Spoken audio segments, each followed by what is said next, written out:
It's now June, 1944. We hear that the enemy has ordered Rommel to fortify the shores of France with an Atlantic wall of steel and concrete. The Germans know we're coming.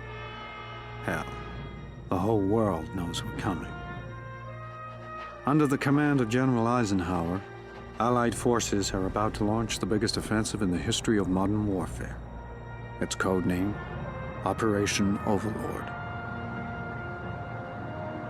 Word is we're landing troops, tanks, and supplies on Normandy.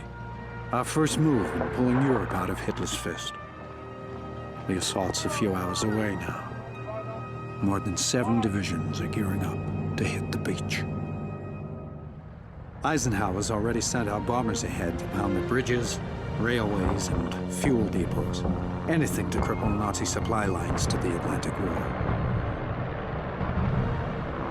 No doubt the Germans expect us to hit the Atlantic Wall by sea.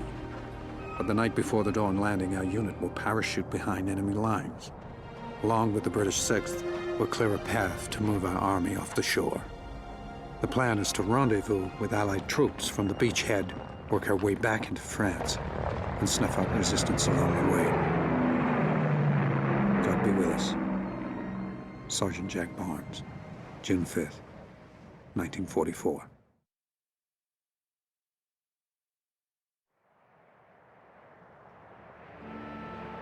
Winter has settled in for a long stay. Hitler is throwing all his troops into a major offensive through Belgium. Right where he started this lousy war 4 years ago. Our orders came down from General McAuliffe. We're to hold the Bastogne line in the Ardennes forest.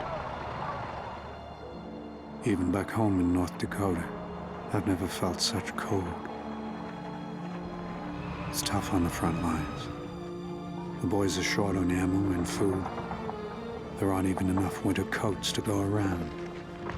Every day the odds look worse. But the word surrender has never entered our heads. Or as Colonel Abrams put it, they got us surrounded again, the poor bastards. Sergeant Jack Barnes, December 1944.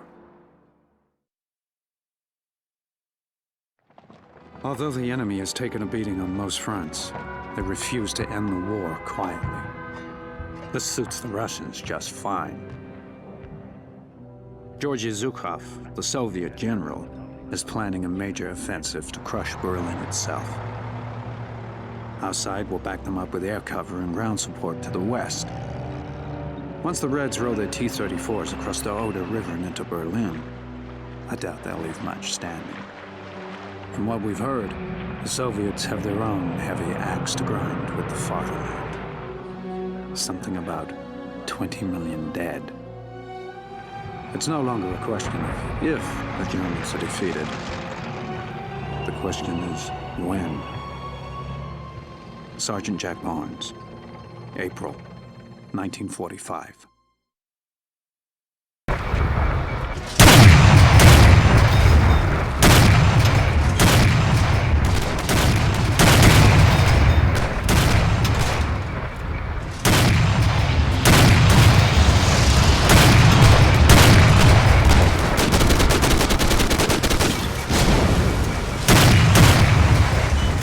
Solid in the trenches, Barnes. The CP's anxiously waiting for those documents. Get back here ASAP. Godspeed, Sergeant. Over and out.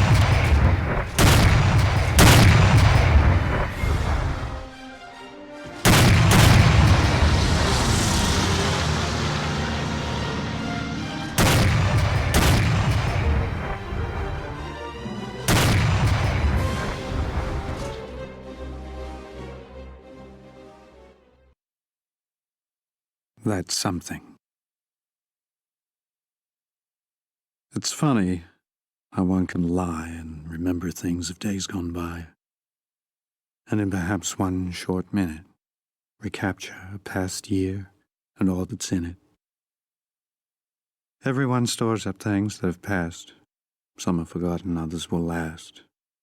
But a soldier who has been to war has in life's memory book something more.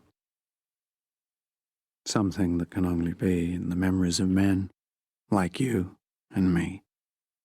Something that is born amid shot and shell, develops and grows in times of hell.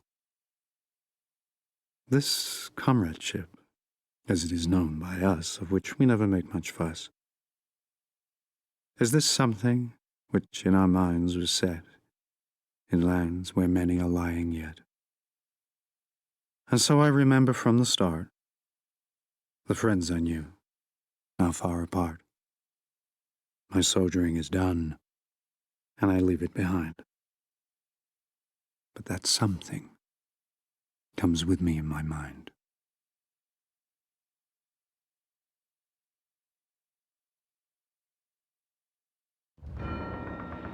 The fall of Berlin was a bloody nightmare of house-to-house combat. The Soviet losses were staggering.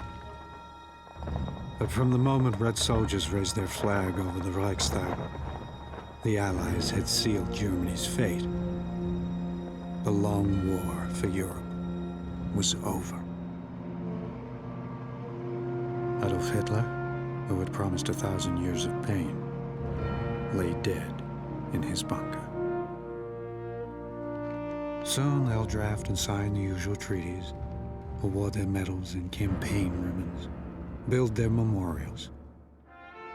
But mourning the countless dead, that won't end in our lifetime.